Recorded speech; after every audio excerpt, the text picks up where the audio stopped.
Some crimes are so heartbreaking or shocking that they change laws, change society, or even earn the label crime of the century.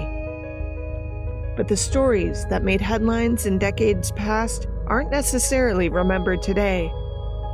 I'm Amber Hunt, a journalist and author, and in each episode of this show, I'll examine a case that's maybe lesser known today, but was huge when it happened. This is Crimes of the Centuries.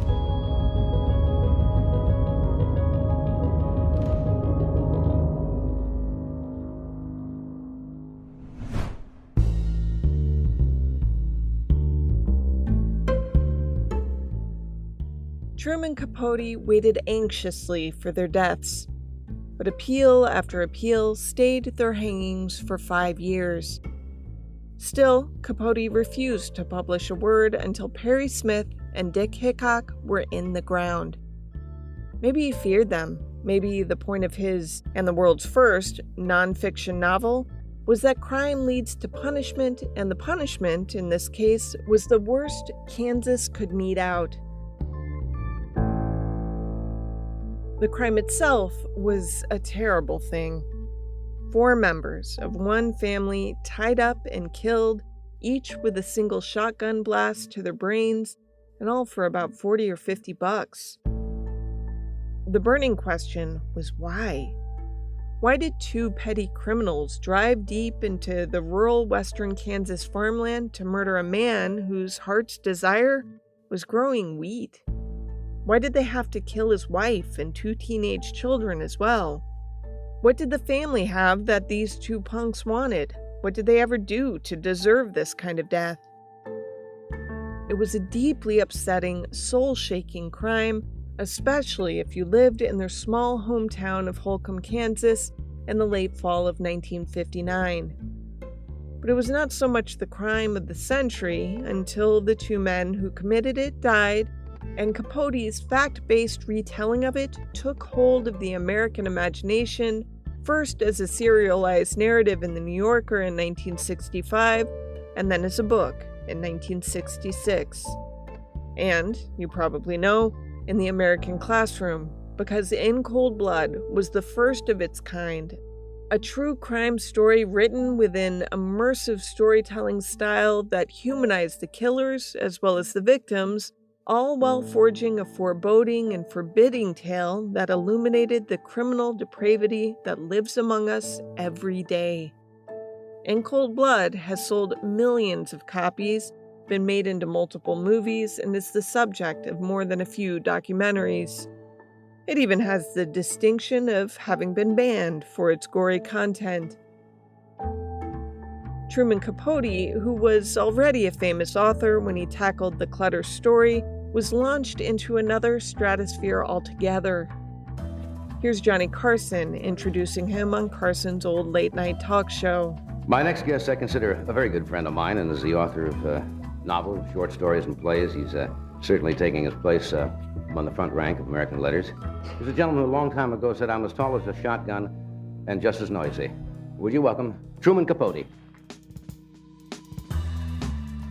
When Capote talked about his work on In Cold Blood, he, in that childlike voice of his, called it an experiment in journalism. You see, people are always with me making this distinction between subject matter and style. What they don't understand is that what is important to me is literary experiments in style. And to me, Breakfast at Tiffany's or Other Voices, Other Rooms, which is my first novel, or In Cold Blood, are really one and all the same thing, because the serious part is the experiment in literary style. However Capote saw his work, In Cold Blood stood apart. It's talked about in every university in the land, in some class somewhere, I am sure, every day. And it never fails to make the lists of America's best novels. In 2017, it was named Publisher Weekly's #1 true crime book. But this isn't English class.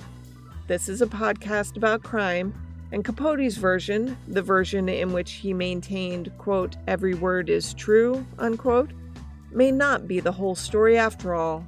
Every word might, so sorry Truman, not be true. That's because some new evidence has popped up that questions a few of the book's assumptions. But don't get carried away. It's not evidence, DNA saying they got the wrong guys. No, it's that the story Capote told may have been the one the Kansas Bureau of Investigation wanted told, was easiest to tell, spared some people embarrassment or worse, or simply fit better into the format Truman wanted to pioneer. To be sure, the evidence still implicates Smith and Hickok as the men who killed the Clutters. But the recent appearance of the long-stored notes of one of the lead investigators in the case has prompted a lot of what Capote wrote to be questioned, and some of the why of what Smith and Hickok did is under equal scrutiny. Before I get all carried away with what Truman may have glossed over, let's get to the story he did tell about the crime itself.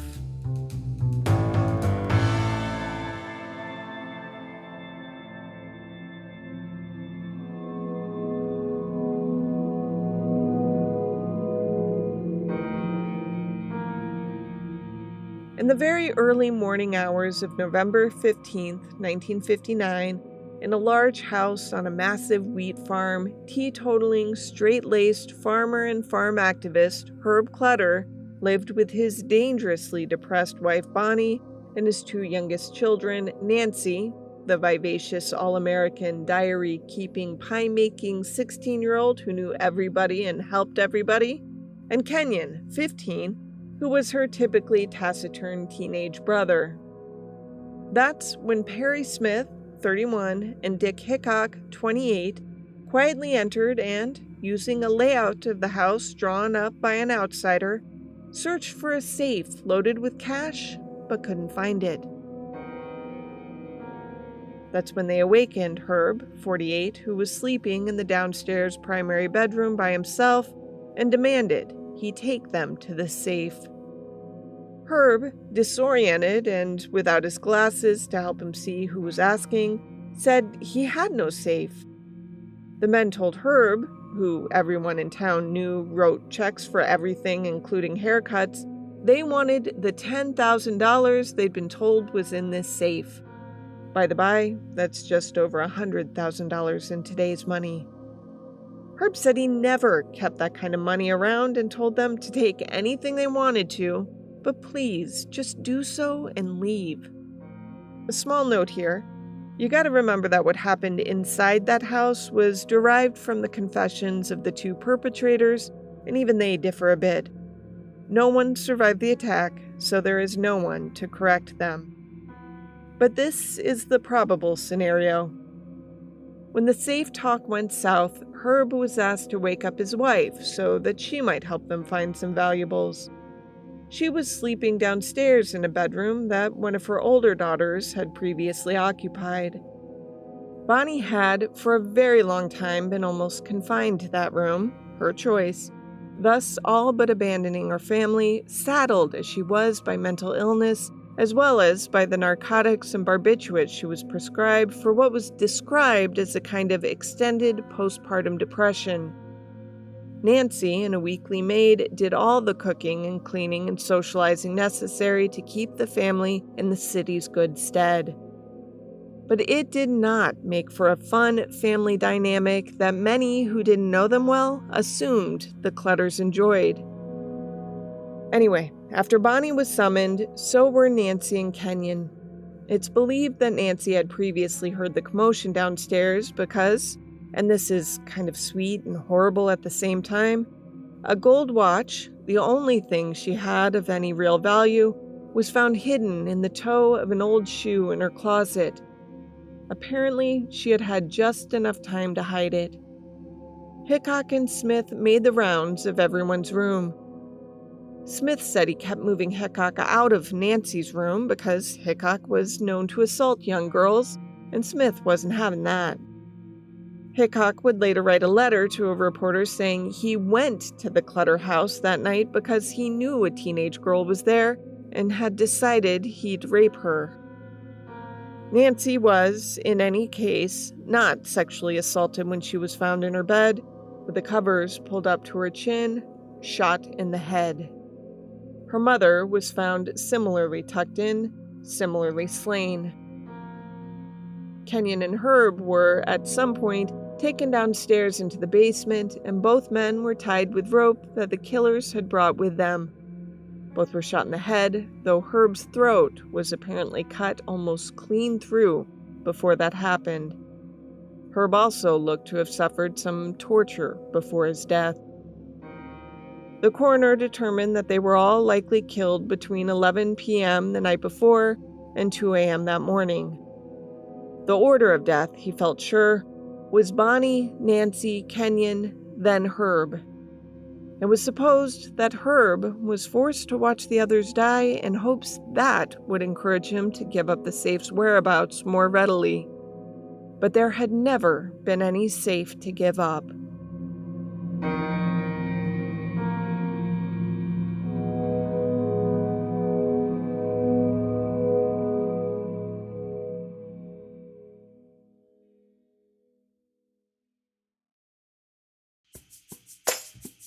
Crimes of the Centuries is sponsored by IQ Bar.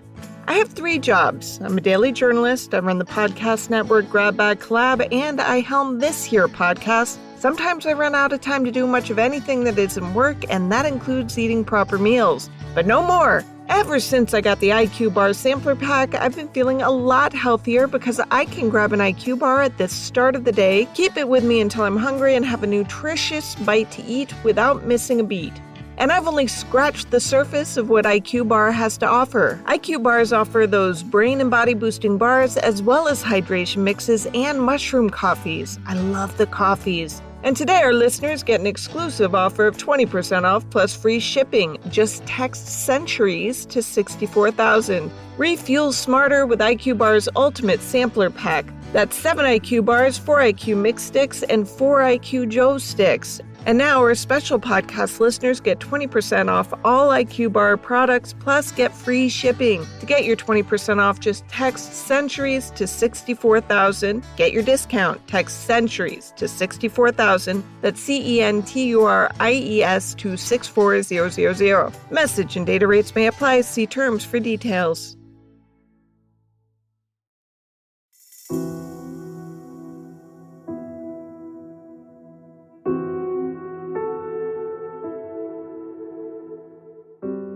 The bodies of the Clutter family were not discovered until the following morning when 2 of Nancy's friends went to check on her. Sue Kidwell was supposed to see the Clutters that Sunday morning in a 1993 public TV documentary called Holcomb, The Death of Innocence. Sue's mother, Wilma, remembered, "My daughter was a best friend of Nancy Clutter, and the week before this happened, Susan stayed out there all weekend. They always stopped here and got her for Sunday school, because I didn't go to Sunday school then. And that morning, they didn't show up, and they went out there and they found the situation, which was pretty bad for everybody." An understatement, I'm sure. Herb, in a strange coincidence, and after having put it off for years, had spent the afternoon of his death buying life insurance in the amount of $40,000, with the stipulation that if he died violently, the policy payout would be double. The check he wrote to cover that first premium was still in the pocket of his agent the next morning. The insurance company, however, still paid off the claim made by Herb's older daughters, who had not been aware that the policy had been bought. In many ways, part of the horror of the story was how totally normal the Clutters were, how ordinary, and how freaking remote. I mean, they lived miles from anything that could be called a real city. And yet, Herb Clutter was not some random wheat farmer. From Greg McAvoy's book, And Every Word is True, quote, "Post-war agriculture in the plains was booming. In 1947, Kansas produced the largest wheat yield in the state's history, a miracle crop of nearly 287 million bushels. Larger operations like Clutter's 3,000-acre River Valley farm boasted its best wheat yield ever," end quote. Herb was also one of the first wheat farmers to figure out how to diversify his crop plan while also arranging to lease the mineral rights on his land to a natural gas company in exchange for a share of their profits. His farm savvy earned him a New York Times story in its business section in 1954. By then, he had already founded the Kansas Association of Wheat Growers and had been appointed to the Federal Farm Credit Board by President Dwight Eisenhower. He was also on the USDA Grain Advisory Committee, the International Wheat Advisory Committee, and had started to do battle with the U.S. Secretary of Agriculture Ezra Taft Benson over ensuring price parity for American wheat farmers. Secretary Benson didn't like him, calling his subsidies idea socialism, among the uglier words you could sling in that decade.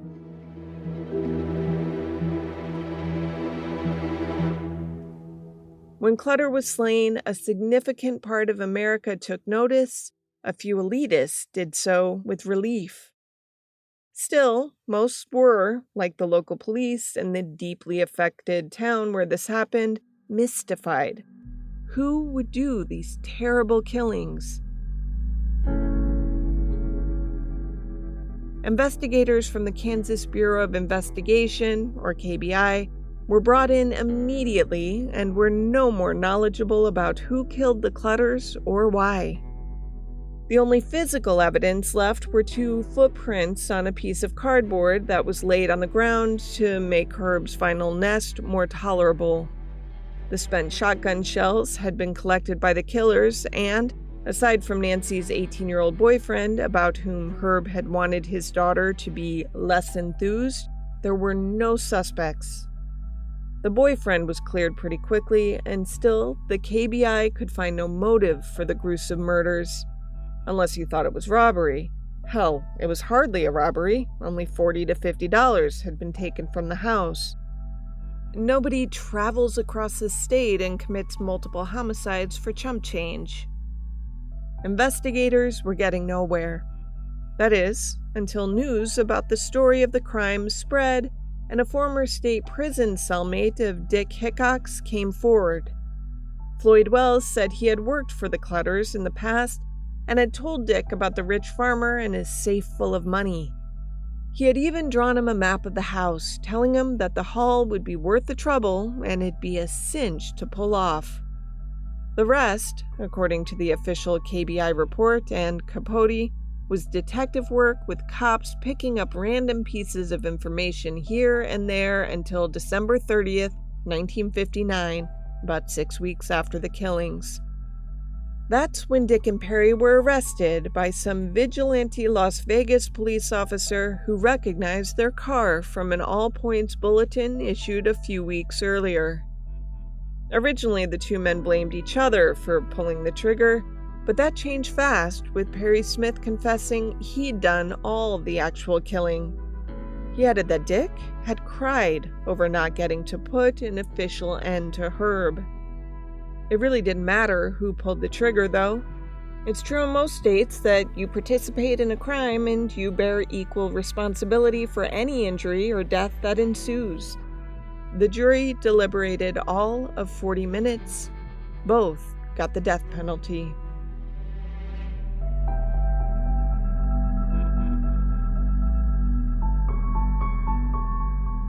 Perry was the one with the absolutely awful childhood. Still, he had an almost sweet side and walked with a limp he had acquired in a bad motorcycle accident. Dick was the one with the nice family, but was likely a psychopath, or had become one after an accident left his face badly scarred, his eyes a tad askew, and his heart unfindable. Both were hanged.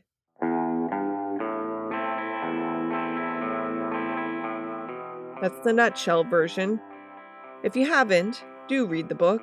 It's riveting. But is it all true?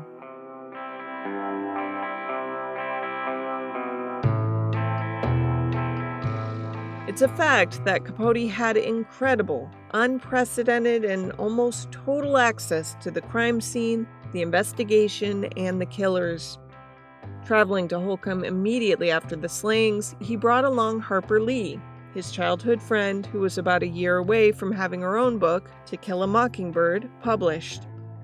Her well-bred Southern charm, wit, and graciousness have been given most of the credit for the high-pitched voice and decidedly odd Southerner-turned-Manhattanite gadfly being accepted, even confided in, by those who lived in the outer reaches of the Midwest.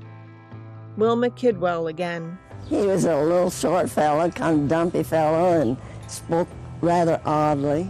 But, you know, he was kind. He was a good person, so I took him as he was, and he was never offensive in his questions at all.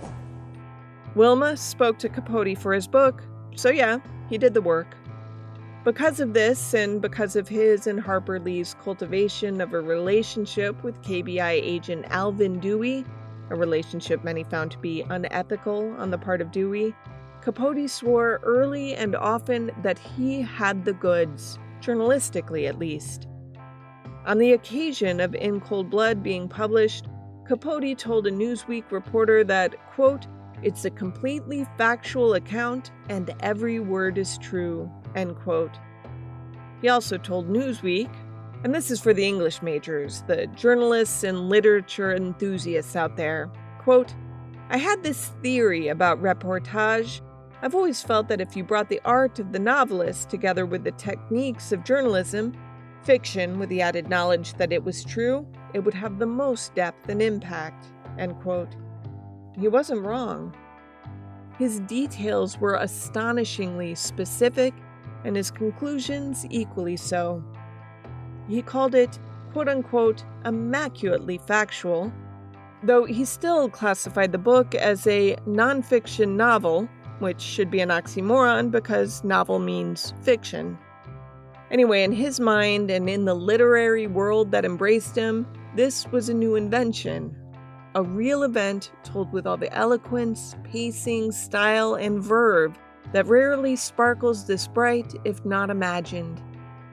Tellingly, journalist Amy Wilson, who spearheaded this episode, bought a fresh copy for her research. Barnes & Noble shelves it under fiction. The truth of it was discussed earliest, probably, by the people of Holcomb. Ray Schiermeyer, a juror in the Smith-Hickok trial. Anything like that, there's got to be so much fiction written into the book, you know. At least if it wasn't fiction, there was a lot of it I didn't remember. That was only a few years afterwards, you know. Neighbor Wilma Kidwell was more generous. She said that a lot of people in town didn't even read the book, but she did. I thought it was true. People here resented it. They resented the fact that he made money from their tragedy. Is the way I feel about it. I don't know. I think they did. I didn't. I thought he was just reporting. Esquire magazine, just a month after the book rolled off the presses, sent a reporter to Kansas to settle the debate and find out what was true and what wasn't.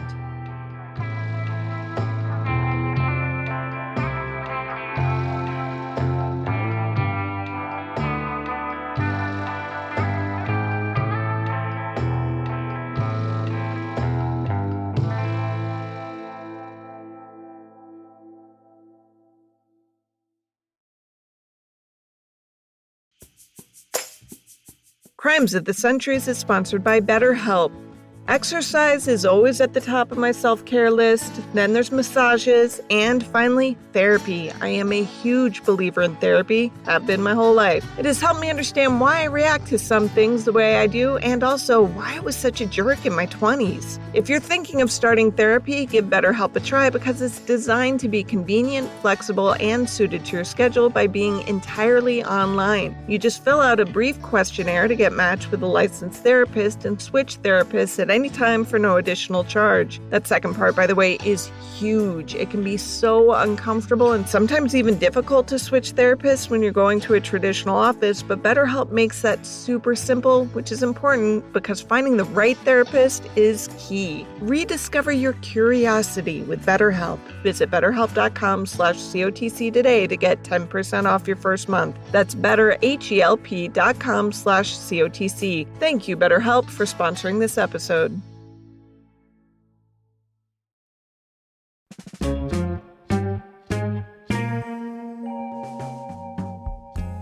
Esquire reporter Philip K. Tompkins descended on Holcomb, Kansas in 1966, just after the town was thrust into the international spotlight thanks to Truman Capote's groundbreaking book, In Cold Blood. Tompkins worked to tease out fact from fiction in a piece that ran June 1st, 1966, titled In Cold Truth. He indeed found that a list of less than completely true tidbits had been published in Capote's book, despite Capote's repeated insistence that he didn't fudge a single detail. Most specifically, Tompkins found that Capote had fabricated a few conversations that Perry Smith was supposed to have had with the Garden City undersheriff's wife, things that made Smith look more naive and fragile than he probably was. Capote was gay, and many have assumed he was enamored with Smith, explaining the soft peddling of Smith's homicidal personality in the book. Marie Dewey, the widow of the KBI agent Alvin Dewey, saw it differently. Truman associated his feelings with Perry Smith in that he had a sad childhood. That shouldn't have influenced a person's life. And you follow a certain path, and then there's a fork in the road. And Perry Smith chose to take the wrong turn, but Truman took the right turn there and becoming the writer. Still, many knew he had stretched his literary license way too far. Capote put Dewey at the center of the investigation, even though 3 other agents did most of the work, with Dewey mainly acting as a press liaison and a clearinghouse for tips and reports from the field. Dewey made good copy, though, and his upgrade to the Sherlock Holmes of the American plains hardly tore at the fabric of the original story. That is, until years later it was revealed that Ron Nye, the son of the crime's primary KBI investigator Harold Nye, had been handed his father's notes a while back when his mother was cleaning out the attic as she readied to move from the family home. Ron Knight forgot about the notes in his possession until 2012, when he was trying to figure out how to pay for a loved one's long-term care.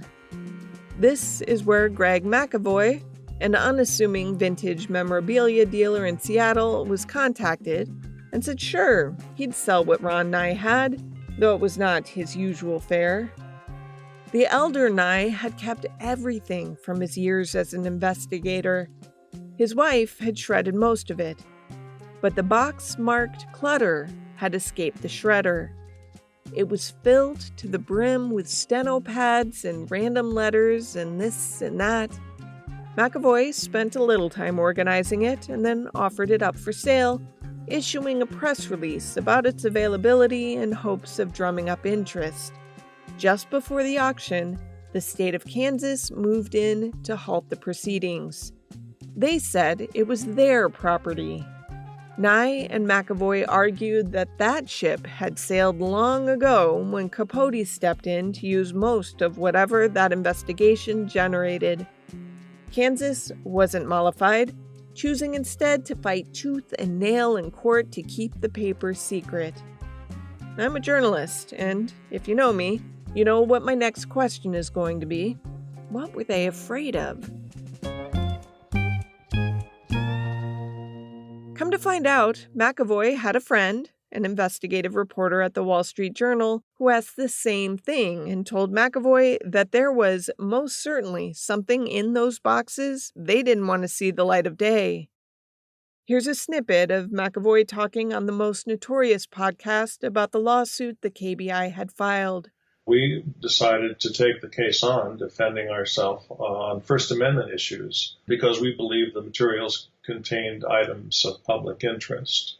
After 4 years in court, the judge ruled in our favor, even fining the Kansas Attorney General some $4,000 for false allegations that cost us a great deal to defend against. So in the end, we were able to do what we wanted with Harold Nye's archive.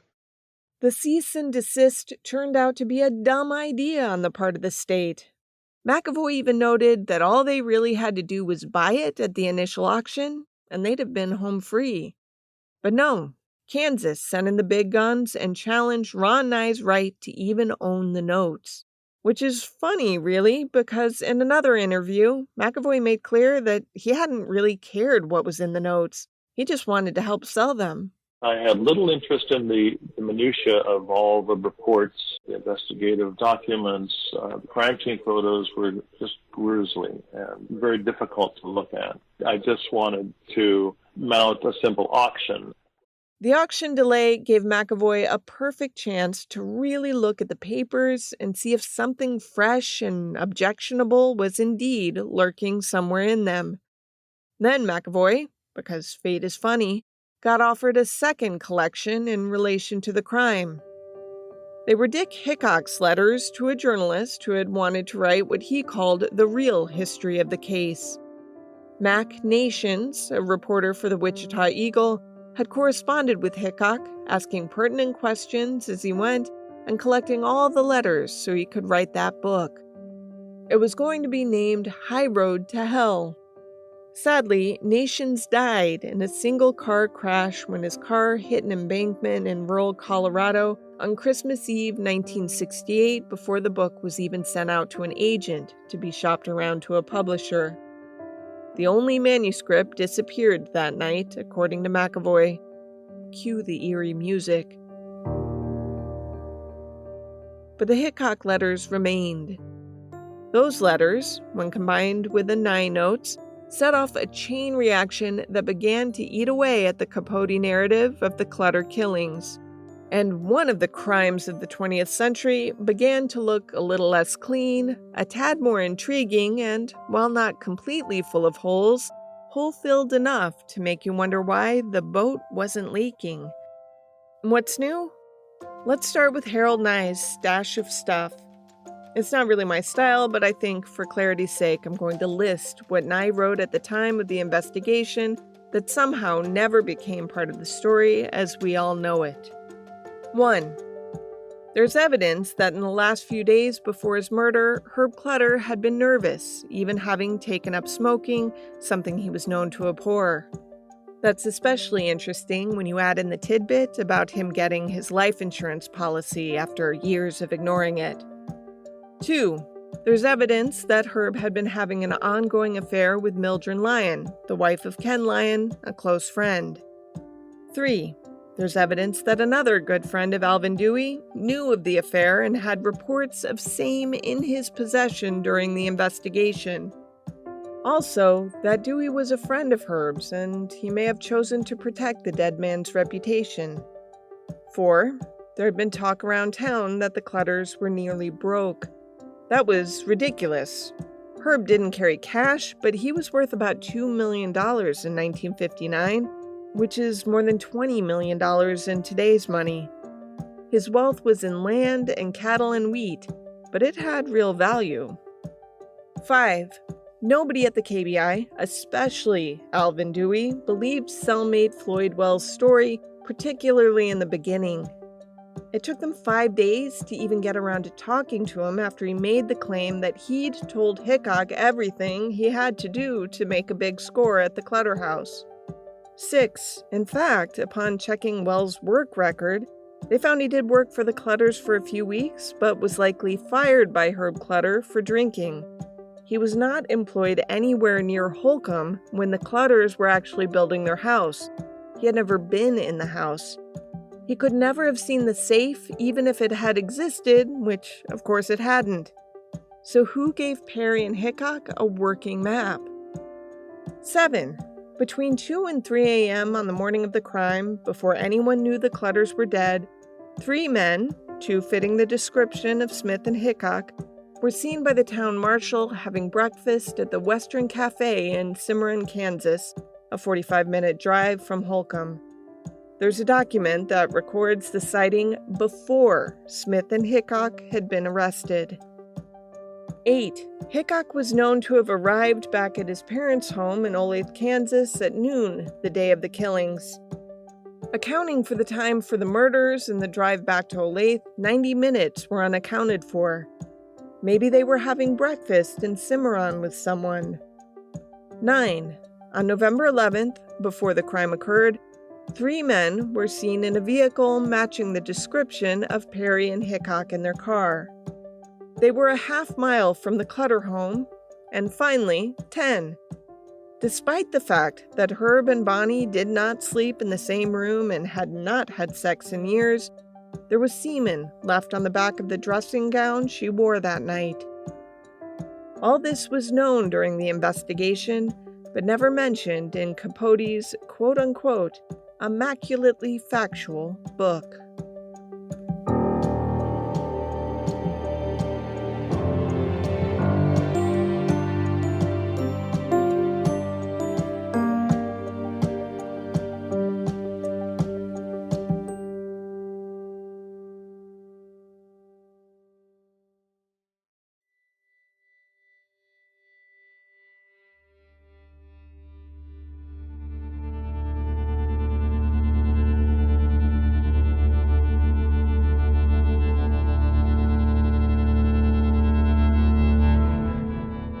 It's a hard pill to swallow that trained investigators decided to accept some evidence and disregard other evidence.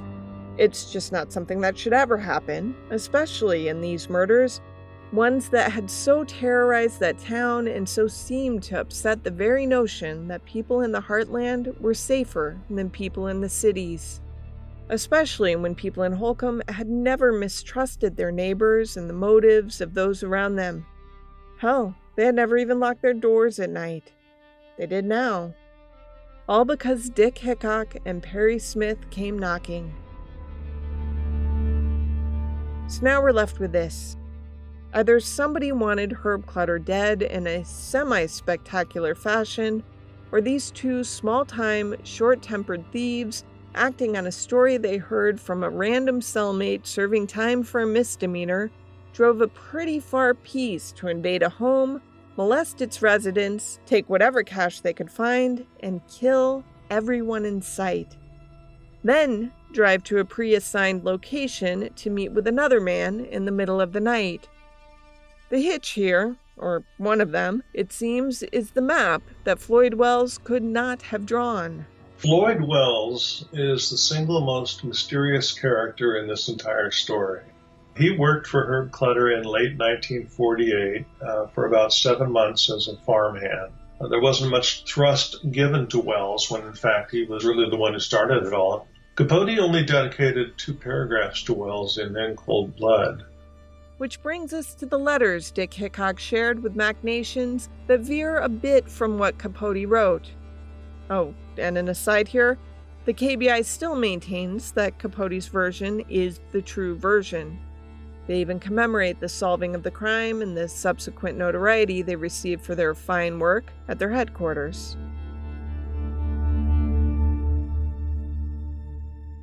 But back to Hickok and Nations.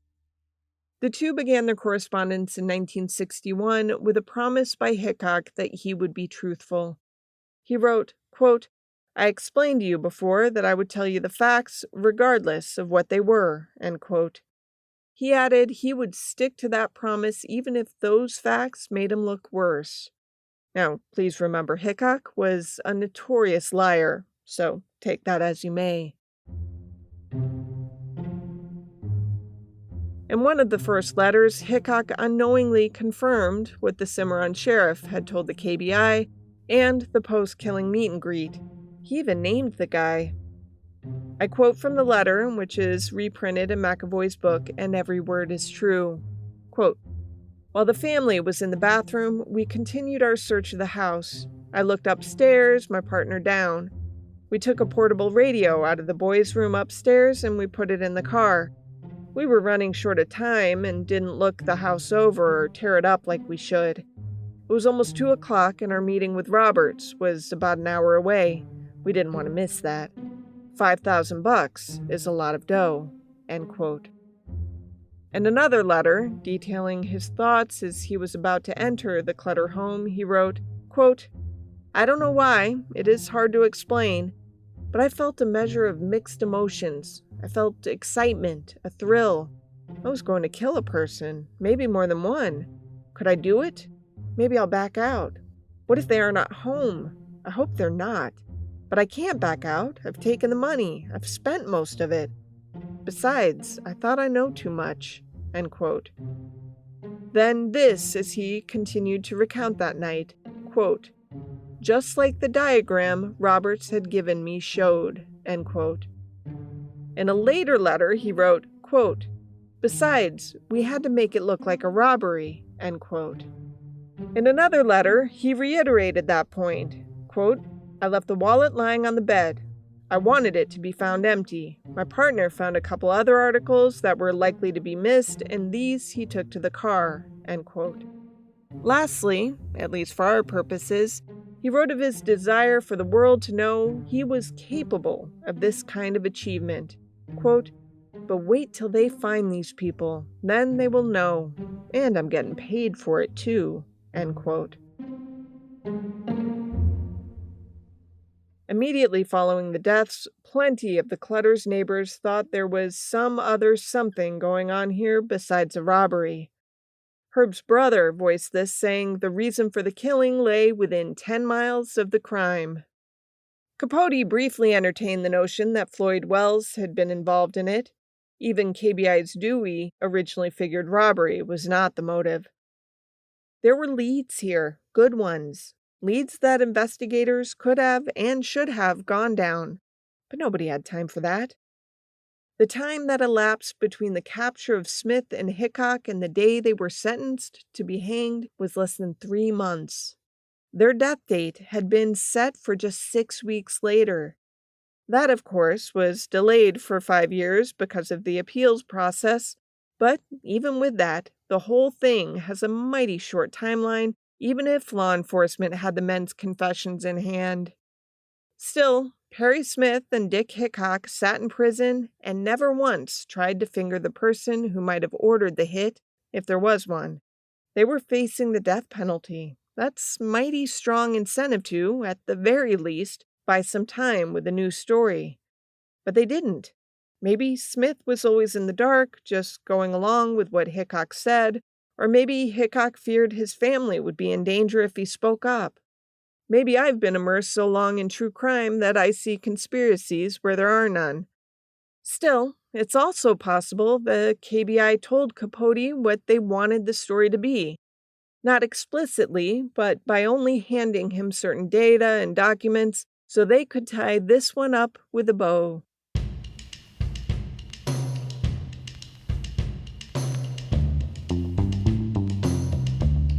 Harold Nye was rewarded for his work on the Clutter case by being made assistant director of the KBI only months after the case was solved. He went on to become its director in 1969, unwillingly having to become political to keep his job, something he really wasn't happy doing. When a few years later he crossed the Kansas Attorney General, he was demoted, and things went south from there. Let's just say he died a bitter man. But he was not a disloyal one. He did not openly reveal what he may have known or suspected or feared, either. Ezra Benson, the agriculture secretary who really despised all that Herb Clutter stood for, went on to become the head of the Mormon Church. Ken Lyon, the husband of the woman who might have had an affair with Herb, ended up handling the family's estate as its administrative trustee, according to McAvoy's book. After his testimony in the trial, Floyd Wells was sent to a halfway house only 2 months later, 2 years before his earliest parole date. Scheduled to be there for 10 months, he was released after 5 weeks. Plea agreement, anyone? In time, the town of Holcomb got larger. The Clutter House used to be a morbid little tourist attraction, but is now a private home again. Interestingly, Capote helped to end death by hanging in this country. His description of it in the book, and the fact that it took Perry Smith 20 minutes to die after his footing gave way, was far too graphic, too cruel and unusual to continue. After his death in 1984, Truman Capote's papers were given to the New York Public Library, including everything he had kept from the years writing in cold blood. McAvoy and Ron Nye also placed Harold Nye's box of notebooks there. Curiously, in 1987, after Alvin Dewey's death, his wife Marie went to the customary Christmas party at KBI headquarters. In tears, she offered apologies to all there, saying she was, quote, very sorry for what Alvin and she had done and asked for their forgiveness, end quote. What had they done? They had befriended Truman Capote and Harper Lee. Alvin had given them total access to everything so that he could write the book. They had hobnobbed. They had been starstruck. But had they been more than imprudent? Had they been guilty of a cover-up? Had they lied? The moral of this story, I guess, is it's not over till it's over. And this one doesn't feel over.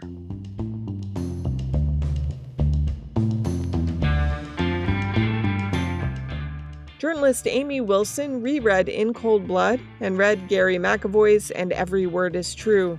She rewatched Capote, the one with Philip Seymour Hoffman. There are all kinds of podcasts, mini-docs, and weird little things on the internet that dredge up the clutters in the book for analysis. She watched quite a few, including In Cold Blood Revisited, Richard Uhling 2018, which had great archival footage included.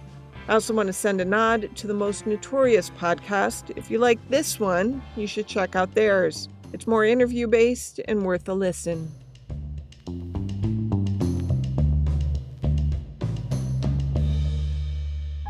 Crimes of the Centuries is available early and ad-free through Grab Bag Collab. Join us at patreon.com/GrabBagCollab to hear not just exclusive content related to this show, but to also get access to several other shows on our profit-sharing network. Unless noted in the citations, this case was researched and written by me, Amber Hunt, and produced by Amanda Rossman and Henry Lavoie. Original music is by Bruce Hunt, Andrew Higley, and occasionally by my son, Hunt Van Ben Scoten. Other music comes from Soundstripe and Epidemic Sound. If you like the show, help us out by rating and reviewing us on Apple Podcasts. For more information or to recommend a case, go to centuriespod.com. On Instagram, we're at centuriespod, and check out our Crimes of the Centuries podcast Facebook page.